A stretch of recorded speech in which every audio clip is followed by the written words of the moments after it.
we got the mini marathon coming up about 3 months from now. So this is just a perfect opportunity here early in the year to get excited and get out and get moving. We want to get people on the right foot, make sure they're not hurting themselves in the process, especially if this is like a first time for them. Number one is you need a decent pair of shoes. Running shoes are only good for 250, maybe 500 miles according to the different manufacturers. So even if you have run before, but it's been a while and those shoes are old and just been sitting in the closet, it's probably time for a new pair. But then not only just getting a new pair of shoes, but getting a pair that's appropriate for you. So finding one of the stores in town where they actually will assess your feet.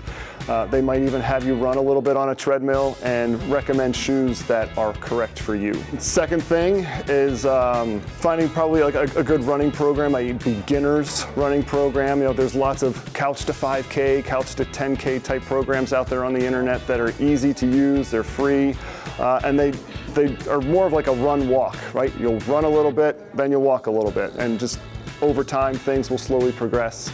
And that's probably one of the biggest issues too, is you don't want to just go out and be like, oh, I'm going to go run 5 miles today, and you've never run before in your life. Things are going to hurt. You want to prepare your legs, your trunk, your arms for the activity they're about to do. You're getting ready to be active and moving through a big range of motion and doing some fairly explosive movements and things like that. So if you were to punch dynamic running warm-up into the internet, you're going to find hundreds upon hundreds of YouTube videos of people doing just this. 5 minutes to just kind of get things moving and get that heart rate up a little bit before you start running is sufficient. We really encourage people to listen to their bodies, and if something is becoming sharp, you're getting to, on the pain scale, if it's getting to be more than like a 4 out of 10, we definitely need to be stopping and giving it a rest. And then we don't want to run again until you've been pain-free for at least 24 hours, and maybe even 48 if you're a newer runner. Probably the best way to prevent injuries is strength training. So research shows us, when we're doing lots of aerobic activity like running, cycling, swimming, things like that, we're actually breaking our muscle down, and it doesn't get rebuilt quite as well if we're not doing strength training. Rest and recovery is huge.